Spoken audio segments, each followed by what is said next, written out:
الزكاة. الحمد لله رب العالمين والصلاة والسلام على سيد الأنبياء والمرسلين وعلى آله وصحبه أجمعين، أما بعد. فقد قال الله تعالى: أعوذ بالله من الشيطان الرجيم، بسم الله الرحمن الرحيم، وأقيموا الصلاة وآتوا الزكاة. وقال تعالى في مقام آخر: وما آتيتم من زكاة تريدون وجه الله فأولئك هم المضعفون. وقال تعالى: إن الذين يكنزون الذهب والفضة ولا ينفقونها في سبيل الله فبشرهم بعذاب أليم. صدق اللہ العظیم. ماہ رمضان میں عموماً لوگ زکوٰۃ ادا کرتے ہیں، جبکہ زکوٰۃ کا تعلق رمضان سے نہیں ہے، لیکن چونکہ لوگ اس مہینے میں زکوٰۃ ادا کرنے کا اہتمام کرتے ہیں، اسی عنوان سے زکوٰۃ کے اہم اور ضروری مسائل انشاءاللہ آپ کو بتانے کی کوشش کی جائے گی. یعنی یہ بتانے کی کوشش کروں گا کہ زکوٰۃ آپ کے اوپر کب واجب ہوتی ہے اور کب واجب نہیں ہوتی ہے، وہ کون سا مال ہے کہ جس پر زکوٰۃ ہے، اور وہ کون سا نصاب ہے کہ جو پایا جائے تو آپ صاحب نصاب بن جاتے ہیں. تو انشاءاللہ اس کے اوپر میں تفصیلی گفتگو کروں گا، آپ غور سے سنیے. کوئی چیز اگر سمجھ میں نہ آئے تو لکھ کر رکھیے، پروگرام ہونے کے بعد آپ اگر وہ تحریر مجھے دیں گے تو انشاءاللہ ان سوالوں کا میں جواب دوں گا. اس کی زکوٰۃ کے فضائل کیا ہے، زکوٰۃ نہ دینے پر وعید کیا ہے، دو جملوں میں انشاءاللہ میں سمجھا دوں گا، ورنہ بہت زیادہ فضائل ہے زکوٰۃ دینے کی. قرآن کریم میں اللہ تبارک و تعالی زکوٰۃ کا جہاں بھی ذکر کیا ہے، اسلام کا رکن اول نماز کے بعد اللہ تبارک و تعالی نے زکوٰۃ کا ذکر کیا ہے. وَأَقِيمُوا الصَّلَاةَ وَآتُوا الزَّكَاةَ 20 ایسے مقامات ہیں جہاں پر اللہ تعالیٰ نے نماز کے ساتھ زکوٰۃ کا ذکر کیا ہے، اور 32 ایسے مقامات ہیں جہاں پر زکوٰۃ کا بالکل علیحدہ ذکر ہوا ہے، یعنی زکوٰۃ و صدقات کا ذکر ہوا ہے. 18 ایسے مقامات ہیں جہاں صرف زکوٰۃ کا تنہا ذکر ہوا ہے. قرآن کریم میں اللہ تعالیٰ کی عبادت کے بعد بندوں کے ساتھ ہمدردی کا بیان ہے، انسانوں کے ساتھ ہمدردی کے ساتھ پیش آنا، اللہ کے راستے میں خیر و خیرات کرنا. اس سلسلے میں اللہ تعالیٰ نے جگہ جگہ ترغیب دی ہے. جتنی تفصیل ان مسائل کے اندر ہے کسی دوسرے مسائل کے اندر نہیں ہے. اللہ نے قرآن کریم میں زکوٰۃ کے لیے جو فضائل فرمائے ہیں، اس میں پہلی فضیلت یہ ہے کہ جو لوگ زکوٰۃ دیتے ہیں ان کا مال بڑھتا ہے، اور اس کے اندر یہ بھی شرط ہے اللہ کی رضا کے لیے دینے والے. وما آتیتم من زکاۃ تریدون وجہ اللہ، اللہ کی رضا کے لیے جو مال بطور زکوٰۃ کے دیا جاتا ہے وہ مال کئی گنا بڑھنے والا ہے، اضافہ اس میں ہونے والا ہے. اور قرآن کریم کی دوسری جگہ ہے یمحق اللہ الربا ویربی الصدقات، اللہ تعالیٰ سود کو مٹاتے ہیں اور صدقات کو اللہ تبارک و تعالیٰ بڑھاتے ہیں. ایک عام انسان یہی سمجھتا ہے کہ زکوٰۃ دینے سے مال کم ہوتا ہے، لیکن اللہ تعالیٰ فرماتا ہے کہ زکوٰۃ دینے سے مال کم نہیں ہوتا ہے، بلکہ زکوٰۃ دینے سے مال میں اضافہ ہوتا ہے. حدیث میں آتا ہے کہ جس مال کی زکوٰۃ دی جائے وہ مال محفوظ ہو جاتا ہے، وہ مال ہلاک ہونے سے رہ جاتا ہے. اور جس مال کی زکوٰۃ ادا کی جاتی ہے وہ مال انسان کے لیے حساب کتاب اس کا قیامت کے دن نہیں ہوتا ہے. اور جس مال کی زکوٰۃ ادا نہ کی جائے، قرآن کریم میں ہے کہ اللہ تعالیٰ اس سونے اور چاندی کو، اس مال کو اللہ تعالیٰ پگھلائے گا، اور اس کے ذریعے سے زکوٰۃ مانی صاحب مال کی پیشانی کو، پہلوؤں کو، ان کی پیٹھ کو داغا جائے گا، اور یہ کہا جائے گا کہ یہ تمہارا جمع کیا ہوا مال ہے، تم اس کا مزہ چکھو، فذوقوا ما کنتم تکنزون، اس کا مزہ تم چکھو. یہ قرآن کریم کی آیت ہے. قرآن کریم میں اللہ تعالیٰ نے زکوٰۃ نہ دینے والوں کے بارے میں فرمایا. اور ایک جگہ اللہ تعالیٰ فرما رہا ہے ان الذین لا یؤتون الزکاۃ وهم بالآخرۃ هم کافرون، جو لوگ زکوٰۃ نہیں دیتے ہیں وہ تو ایسا ہیں گویا آخرت کے ہی منکر ہیں. چونکہ جن کو آخرت میں خدا کے سامنے جواب دہی کا احساس نہ ہو وہی شخص زکوٰۃ نہیں دیتا ہے. جو شخص اپنے مال کی زکوٰۃ ادا نہ کرے، اللہ تبارک و تعالیٰ اس مال کو ایک اجزے کی شکل میں اس کے اوپر مسلط کر دیتا ہے. وہ مال اس کے اوپر مسلط ہو جاتا ہے، اور اسے لپٹ جاتا ہے اور کہتا ہے انا کنزک انا مالک، میں تمہارا خزانہ ہوں، میں تمہارا مال ہوں، وہ اسے ڈستے رہتا ہے۔ اور حدیث میں اس کی تشریح آئی کہ وہ جو سانپ ہے گنجا ہوگا، گنجا، اور وہ گنجا سانپ اس وقت ہوتا ہے، سانپ گنجا اس وقت ہوتا ہے جبکہ اس کی عمر بہت زیادہ ہو جاتی ہے اور وہ بہت ہی زہریلا ہو جاتا ہے۔ جب اس کو اس کے پہلے اس کے سر پہ بال آتے ہیں، پھر بال جھڑ جاتے ہیں، تو یہ گنجا جو سانپ ہے اس کے اوپر مسلط کیا جاتا ہے، جو اسے لپٹ کر اسے مسلسل ڈستے رہتا ہے۔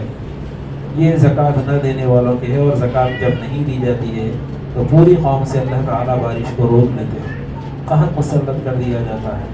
جس مال کی زکوٰۃ ادا نہ کی جائے وہ مال دنیا اور آخرت میں دونوں میں صاحب مال کے لیے ایک وبال اور مصیبت کا ذریعہ بن جاتا ہے۔ یہ مختصر زکوٰۃ دینے کے فضائل اور نہ دینے کی وعیدیں ہیں۔ تو ہم کو یہ سمجھنا ہے کہ دنیا میں جو ہے اللہ تبارک و تعالیٰ نے مال کی تقسیم جو رکھی ہے وہ یکساں نہیں ہے، کوئی غریب ہے، کوئی امیر ہے، کوئی متوسط ہے۔ تو جو لوگ امیر ہے اللہ تبارک و تعالیٰ نے ان لوگوں کے اوپر کچھ ذمہ داریاں عائد کر کے رکھی ہے غریبوں کے سلسلے میں۔ جب تک امیر لوگ، مالدار لوگ اپنی ان ذمہ داریوں کو ادا کرتے رہیں گے تو غریبوں کے سارے مسائل حل ہوتے رہیں گے۔ دنیا میں جو اونچ نیچ ہے وہ اونچ نیچ ختم ہوگی۔ اگر مال کی زکوٰۃ امیر لوگ ادا نہ کریں تو پھر غریبوں کے دل کے اندر امیروں کے تعلق سے نفرت اور دشمنی پیدا ہوتی ہے، اور یہ نفرت اور دشمنی دنیا میں دیکھا گیا کہ جب امیروں نے اپنے مال کو اپنی تجوریوں میں بھر لیا اور کسی کو اپنے مال کو حصہ نہیں بنایا، تقسیم نہیں کیا، تو دنیا میں ایک نظام قائم ہوا، ایک ریولیوشن آیا کمیونزم کے نام سے۔ وہ کمیونزم جو آیا اس کا اہم مدعا یہی تھا کہ امیروں سے لو، غریبوں کو دو۔ ہمارے تلنگانہ و آندھرا کے اندر بھی ایک تحریک چلی تھی نیکسٹ رائٹ کے نام سے، ان کا مقصد بھی یہی تھا کہ امیروں سے لو اور غریبوں کو دو۔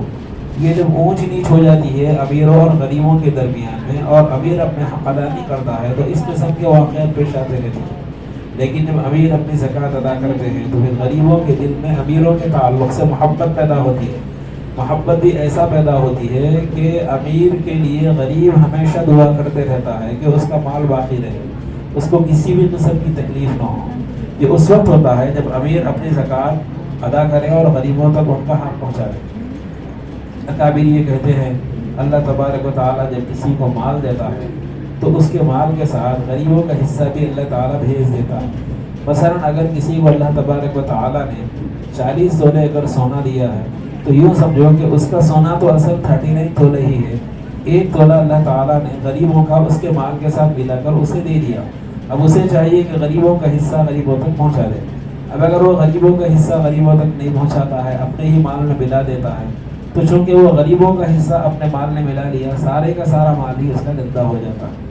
تو اسی لیے امیروں کو جو مال ملتا ہے تو دوسرے لفظوں میں غریبوں کا حصہ اللہ تعالیٰ امیروں کے مال میں دے دیتا ہے تاکہ وہ غریبوں تک اس کو پہنچا دے۔ تو دنیا میں ہم دیکھتے ہیں تو لوگوں میں جو اونچ نیچ ہوتی ہے، کوئی مالدار ہے، کوئی غریب ہے، کوئی متوسط ہے، یہ فطری بات ہے، یہ فطری بات ہے۔ لیکن زکوٰۃ جو ہے ان سارے مسائل کا بہتر حل ہے۔ دنیا میں اگر ہم دیکھیں گے تو 3 قسم کے لوگ ملیں گے۔ ایک وہ آدمی ملے گا کہ جس کے پاس نصاب موجود ہے، دوسرا وہ آدمی ہے کہ جن کے پاس نصاب موجود نہیں ہے، تیسرے وہ آدمی ملیں گے جن کے پاس جو درمیانی لوگ ہیں، جن کے پاس نہ نصاب ہے اور نہ بالکل کیا ہے کہ غریب ہے، وہ لوگ درمیانی قسم کے لوگ ہیں۔ یہ 3 قسم کے لوگ ہیں۔ یہ 3 قسم کے لوگوں کو ہم یوں کہہ سکتے ہیں کہ پہلا جو نصاب ہے زکوٰۃ دینے والوں کا ہے، دوسرا جو نصاب ہے وہ زکوٰۃ لینے والوں کا ہے، تیسرا جو نصاب ہے ان لوگوں کا ہے جن کے لیے زکوٰۃ اوپر ان کے فرض تو نہیں ہے لیکن زکوٰۃ لینا حلال بھی نہیں ہے ان کے لیے، وہ زکوٰۃ لے نہیں سکتے ہو۔ تو یہ تینوں قسم کے لوگوں کو ہم سمجھیں گے۔ سب سے پہلی بات تو وہ لوگ جن کے اوپر زکوٰۃ فرض ہے وہ کون لوگ ہیں، ان کو ہم سمجھیں گے۔ اسے سمجھنے کے لیے ہم کو اموال زکوٰۃ کو سمجھنا پڑے گا۔ وہ کون سا مال ہے جس کو شریعت نے مال شمار کیا ہے، مال، اور جب مال اسے شمار کیا ہے تو وہ کون سا ہے؟ شریعت کے اندر مال جو ہے، اصل تو مال سونا اور چاندی ہے، سونا اور چاندی، اور چونکہ سونے اور چاندی کے لیے ہمارے پاس نوٹ بھی استعمال ہوتی ہے تو نوٹ کو بھی شریعت نے مال شمار کیا ہے، اور اسی طریقے سے مال تجارت۔ تو یہ 4 چیزیں ہوئی ہیں، سونا، چاندی، نقد رقم مال تجارت. سونا کسی بھی شکل میں ہو, زیور کی شکل میں ہو, بسکٹ کی شکل میں ہو, اینٹ کی شکل میں ہو, یا برتن کی شکل میں ہو, کسی بھی شکل میں ہو, اگر وہ سونا ہے تو شریعت کے اندر وہ مال زکوٰۃ ہے. اور چاندی کسی بھی شکل میں ہو, زیور کی شکل میں ہو,